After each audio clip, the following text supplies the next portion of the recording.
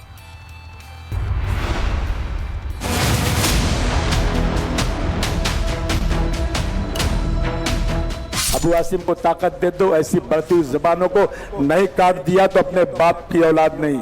आइलो महादेव का उनको महापौर नहीं बिठाना है, आइलो मोहम्मद वाला बिठाना है।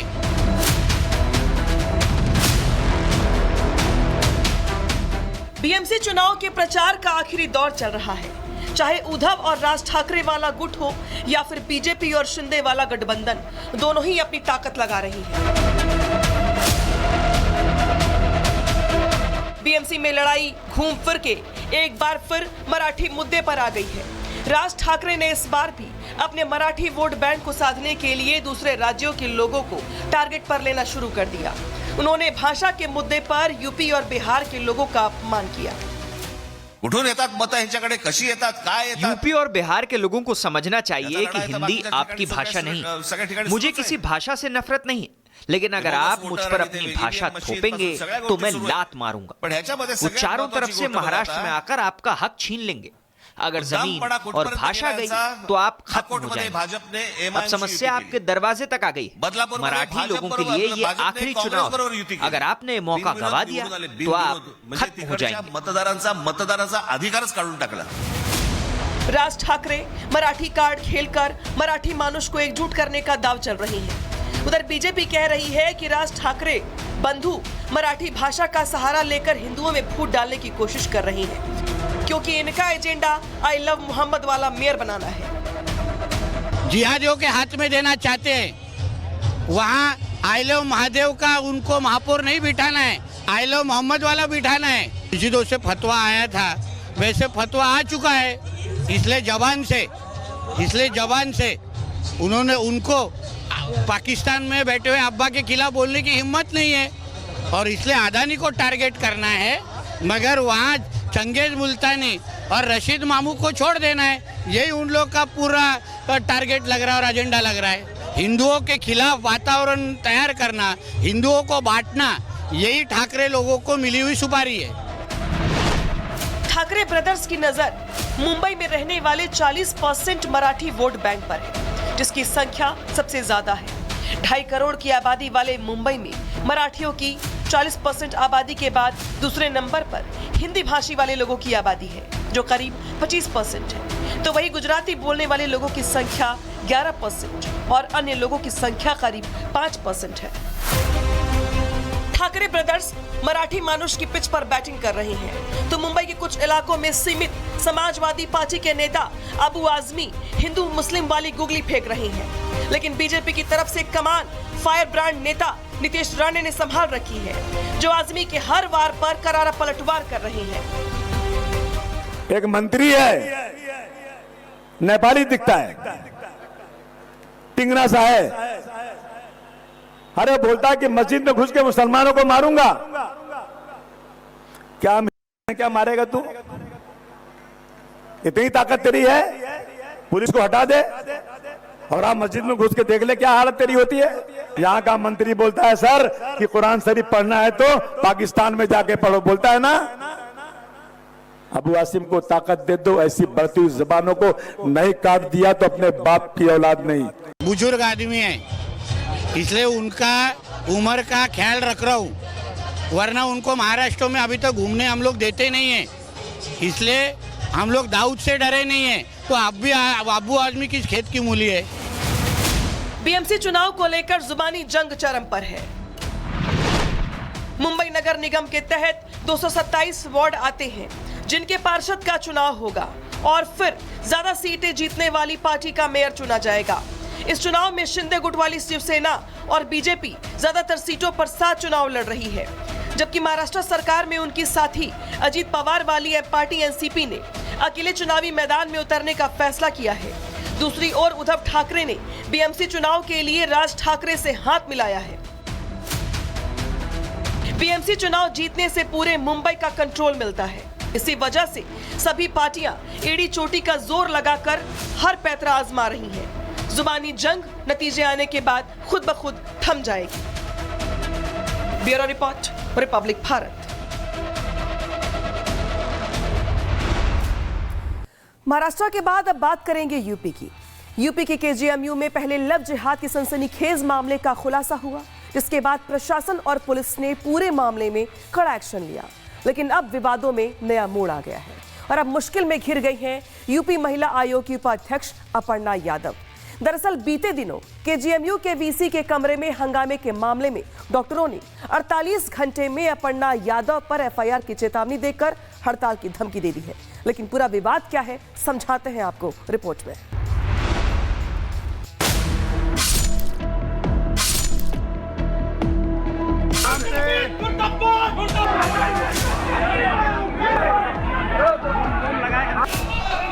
यूपी के केजीएमयू की गरिमा को जिसने ठेस पहुंचाई, जिसने केजीएमयू के कुलपति दफ्तर में हंगामा किया, जिसने केजीएमयू के कुलपति के साथ अभद्रता की, उनको अब केजीएमयू प्रशासन अपनी ताकत दिखाने जा रहा है।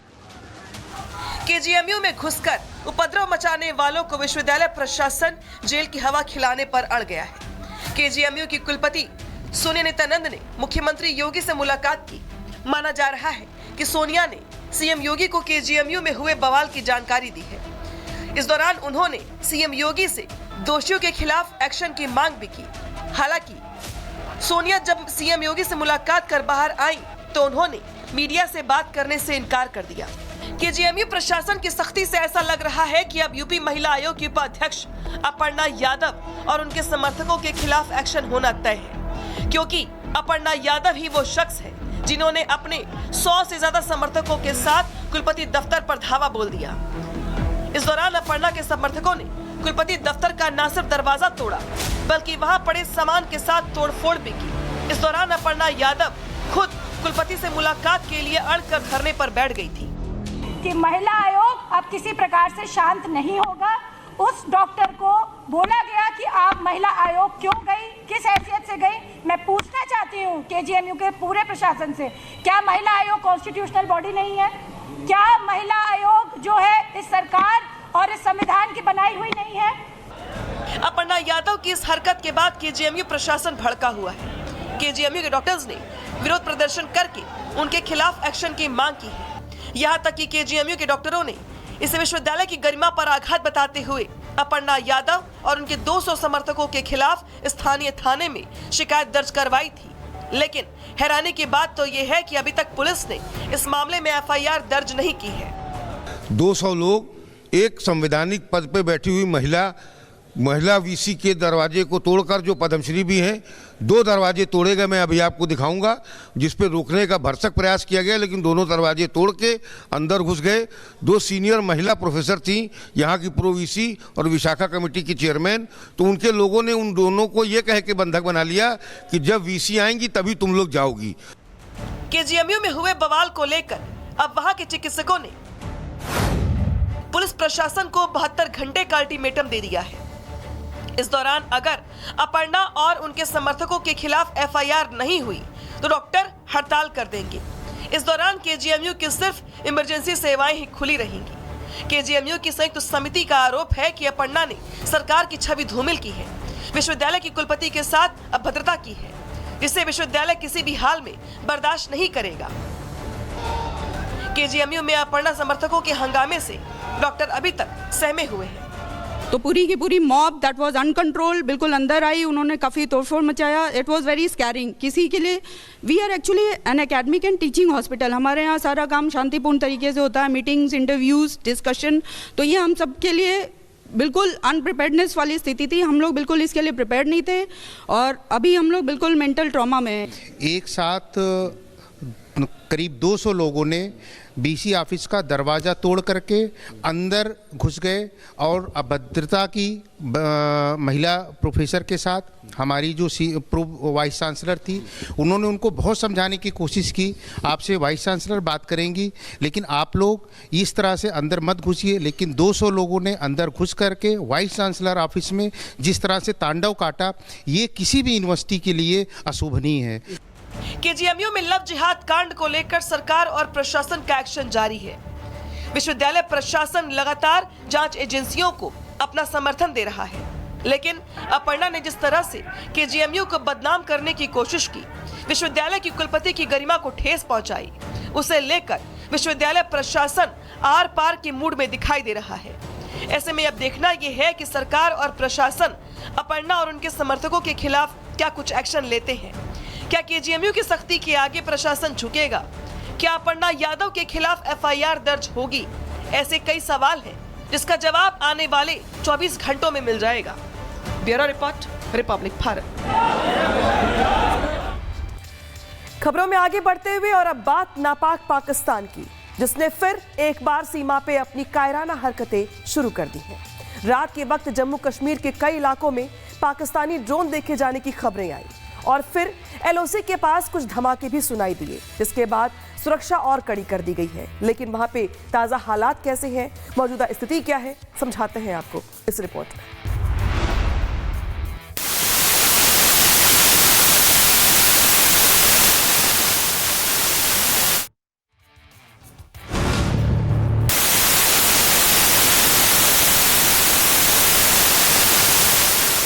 पहलगाम आतंकी हमले के बाद सेना ने पाकिस्तान को गहरे घाव दिए। सेना को पता है कि आतंकिस्तान अपनी घटिया हरकतों से बाज नहीं आने वाला, इसलिए सुरक्षा बल इतने सतर्क हैं कि पाकिस्तान के घुसपैठ के मंसूबे पूरे नहीं हुए। फील्ड मार्शल मुनीर हार से छटपटा रहा है, बार बार आतंकी टट्टुओं की टुकड़ियां भेज रहा है। इस बार पाकिस्तान ने नियंत्रण रेखा यानी एलओसी के पास धमाके की, फायरिंग की। असल में आतंकी मदरसे से निकले ये कठमुल्ले धमाकों और गोलियों की आड़ में कश्मीर में घुसना चाहते थे। मुस्तैद जवानों ने इस नापाक प्लान को भांप लिया। इसके बाद पाकिस्तान को उसी की भाषा में जवाब दिया गया। भारत में आतंकियों को घुसपैठ करवाने के लिए पाकिस्तान भरसक प्रयास कर रहा है। एक तरफ पाकिस्तान की कोशिश ड्रोन के जरिए सर्विलांस और हथियारों को भारतीय सरजमीन पर फेंकने की है, जिसे कल भारतीय सेना ने नौशहरा सेक्टर में विफल किया और पाकिस्तानी ड्रोन को गोलियों से वापस पाकिस्तानी सरजमीन पर भेज दिया। वहीं घुसपैठ के लिए भी पाकिस्तान लगातार प्रयास कर रहा है। लगातार अगर बात की जाए तो पुंछ सेक्टर में पाकिस्तानी गतिविधियां देखी गई हैं। इस बीच बालाकोट सेक्टर के अग्रिम इलाकों में पाकिस्तान की तरफ से जो लैंडमाइन हैं, जो भारतीय सुरक्षा सिस्टम का हिस्सा हैं, उन्हें डेटोनेट किया गया आग लगाकर, ताकि घुसपैठ का जो पाकिस्तानी मकसद है वो जल्द से जल्द पूरा हो सके। और आज के लिए फिलहाल इतना ही। यार रुक रहे छोटे से ब्रेक के लिए, कहीं मत जाइएगा, खबरें लगातार जारी हैं।